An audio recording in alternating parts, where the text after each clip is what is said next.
And I thought I'd show you where I started. And I started on that. I studied at the University of Port Elizabeth in South Africa. And my very first course that I taught was a physical pharmacy course that required me to take overhead projectors with a pen. And I had to stand there in front of the class and go through equations and go through the experience with them at a pace that matched the students that I was trying to teach.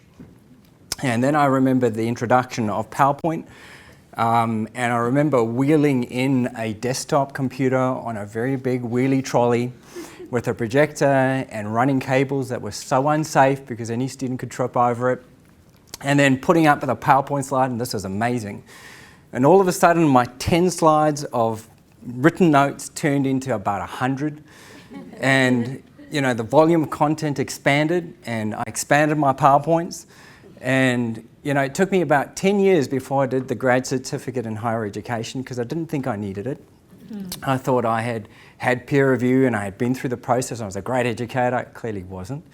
And I remember a conversation in the grad cert where I was fighting with the lecturer about how much I needed to teach a student. I needed to teach them everything about pharmacology, which is my discipline. And to give you an idea, is when I started teaching chemo, there were about 25 drugs that we used to teach, and I had 2 hours to teach this to my students. That has expanded to over 150 drugs, and I still have 2 hours to teach them. So clearly that conversation is moot. We have to find a different way to teach, and I've been trying to search for that.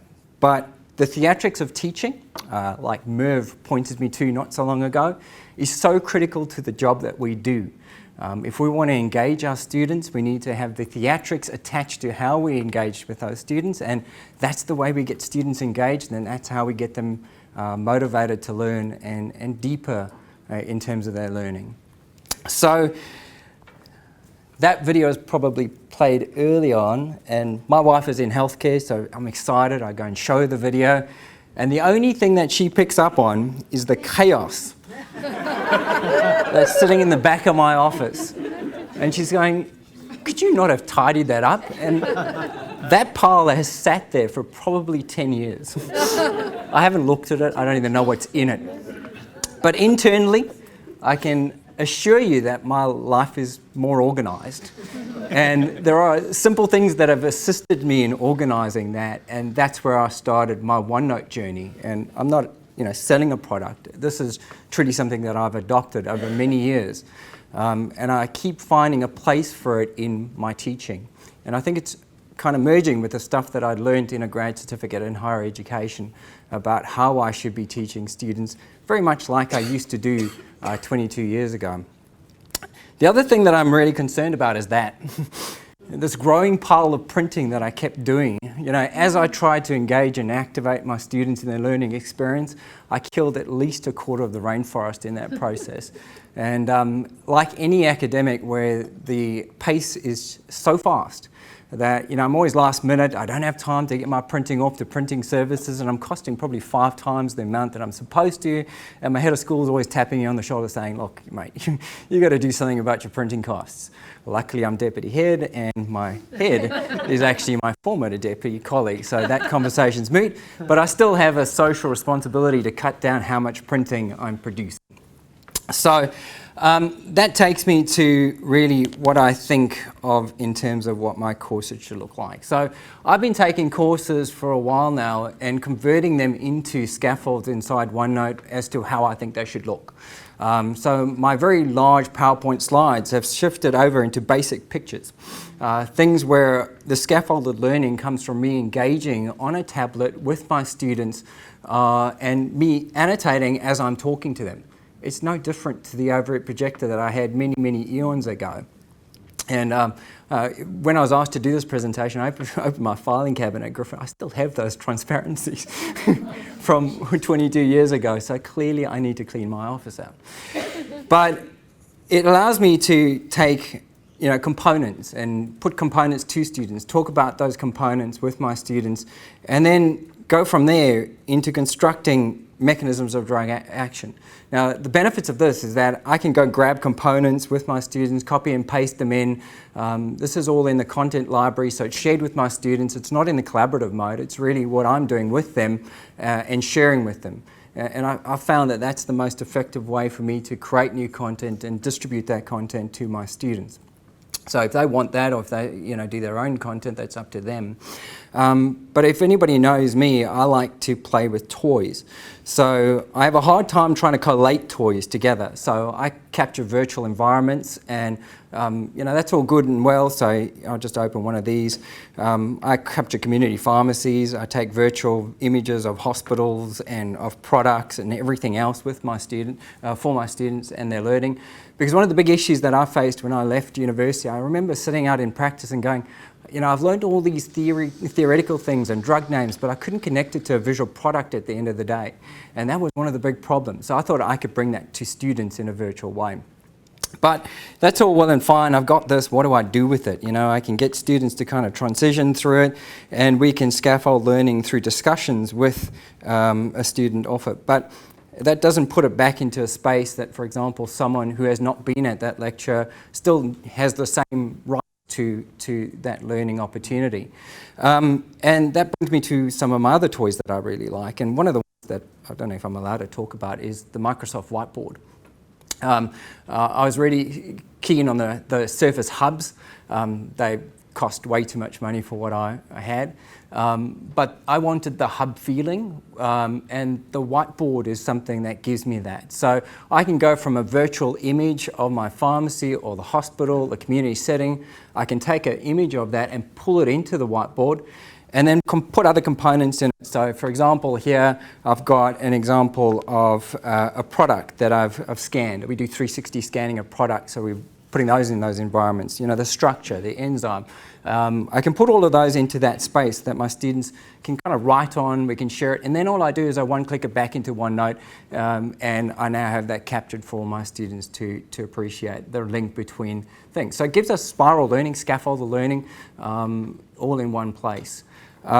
So the other thing that we do in the School of Pharmacy, and we do really well, is we create a simulated learning environment. And that simulated learning environment is called PharmG, if anybody have heard of it. It's 3 weeks of full-time work simulated. So what we do is we go and build 8 pharmacies in a theoretical town called Pilbara. And we construct these pharmacies with computers, telephone infrastructure, networking, and we build that around September every year, and we run it for a full 3 weeks, and students get simulated actors and all sorts of crazy scenarios thrown at them, like disasters, and off that we then create the learning. The issue is the technology to drive this. The telephone infrastructure costs are enormous, but the time setup is also huge. I often think it's really easy for people to do, but people keep telling me it's not that easy to do. So I've now constructed that same environment inside Teams. So we're going to be running that pharmacy group inside Teams. So what you'll find is that we have our different pharmacies. So there's Apple a Day Pharmacy, Be Healthy Pharmacy, Community Pharmacy, Drugs Are Us. And the reason why we like that, it gives us the ability to telephone conference, video conference together with headquarters. We think it shows them a newer way of how communication will work in the healthcare sector. But on top of that, we can link it into what is our virtual IMR system. So we've created an electronic medical record system for all our cases. So for example, you have a patient and you have all the information that can be tracked through time, and anybody can add to that patient and add detail to the patient on the fly. So while we're sitting in headquarters, we're adding complexity around our patients. In the other rooms, our students are actually processing clinical cases as if they are looking at a real person. And it's now just for us to sort of linking more live content inside that, like simulated patients with storyboarding off them. But we've got that under control. We're busy putting it in. So, I've used OneNote in my own management of learning and teaching. I use it for how I run meetings and distribute information, and it was only a logical step to take that same learning and put it through to my student learning experience too. So I think I've gone from a teacher to someone that facilitates learning, and these are just some of the tools that I think that have assisted me in doing that. The key is whether or not I can teach other people to do it. And being Deputy Head Learning and Teaching, I've tried a lot of things and I've failed in many places. But if it looks like PowerPoint, if it looks like Word, if it behaves like Excel, which is what the tools we are using, it's worked. Our staff are shifting over. We've shifted whole workshop manuals through to OneNote. And honestly, the ability of us to take our sessional staff and sit them in the back corner and actually provide real-time feedback to someone completing a workbook activity task, I think is a game changer in education. So we've got staff sitting in the back, sessional staff sitting in the back while a student is completing a workbook activity, and they're getting live real-time feedback on it. I mean, that's different, all right? So I'm having fun still after 22 years, and I still bump my head though. There are some issues, but overall I think this is a move in the right direction for learning. Yep.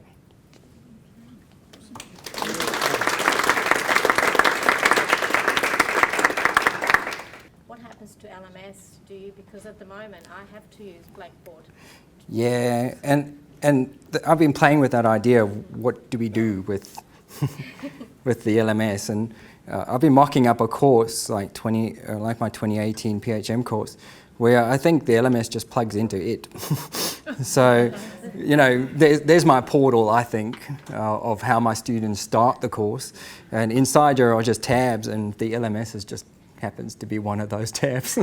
And the more I use these tools, the less I actually want to use the LMS, because you create a simple tree structure like this. This is very simple. And on top of that, it's really easy to communicate with the students directly.